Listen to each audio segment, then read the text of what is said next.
SNDP യോഗം general secretary Vellappally നടേശന്റെ നായാടി മുതൽ നസ്രാണി വരെ എന്ന ഐക്യാഹ്വാനത്തെ സ്വാഗതം ചെയ്ത് കേരള കൗൺസിൽ ഓഫ് ചർച്ച് ഈ നീക്കത്തെ ക്രിയാത്മകമായി കാണുന്നതായും സമൂഹത്തിലെ തിന്മകൾക്കെതിരെ എല്ലാവരും ഒറ്റക്കെട്ടായി പോരാടണമെന്നും KCC general secretary Prakash P Thomas പറഞ്ഞു.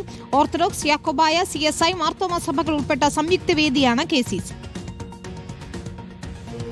നായാടി മുതൽ നസ്രാണി വരെ ഒന്നിക്കണം എന്നുള്ള ബഹുമാന്യനായ SNDP യോഗം ജനറൽ സെക്രട്ടറിയുടെ പ്രസ്താവന വളരെ ക്രിയാത്മകമായ അർത്ഥത്തിൽ സ്വീകരിക്കുന്നതിനാണ് ആഗ്രഹിക്കുന്നത്.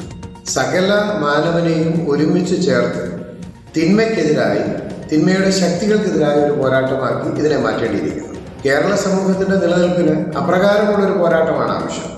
ആരെങ്കിലും ഒരു ചേരിയിലും മറ്റുള്ളവർ മറുചേരിയിലുമാകുന്നത് സമൂഹത്തിന്റെ സുരക്ഷിതമായ മുന്നോട്ടുള്ള ഗമനത്തെ ദോഷമായി ബാധിക്കും.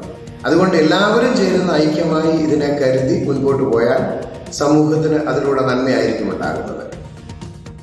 സജോ ദേവസിയാണ് ചേരുന്നത് വിശദാംശങ്ങളുമായി.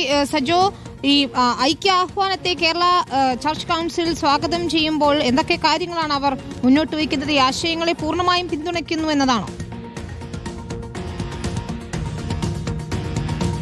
വിനീത, നായാടി മുതൽ നസ്രാണി വരെയുള്ളവരുടെ ഐക്യം ഉണ്ടാകേണ്ട കാലമാണ് എന്ന മുദ്രാവാക്യം ഉയർത്തിയാണ് യഥാർത്ഥത്തിൽ ഐക്യ നീക്കം SNDP യോഗം ജനറൽ സെക്രട്ടറിയും വെള്ളാപ്പള്ളി നടേശൻ തുടക്കമിട്ടത്. ഇതിൽ കേരളത്തിലെ പ്രമുഖ ക്രൈസ്തവ സഭകളുടെ നേതൃത്വം ഒന്നും ഇതുവരെ യാതൊരു പ്രതികരണവും നടത്തിയിട്ടില്ല എന്നതാണ് ഇതിൽ ശ്രദ്ധേയമായ കാര്യം. അതിനിടെയാണ് കത്തോലിക്ക ഇതര ക്രൈസ്തവ സഭകളുടെ സംസ്ഥാനത്തെ പൊതുവേദി കേരള കൗൺസിൽ ഓഫ് ചർച്ചസ് ആണ്.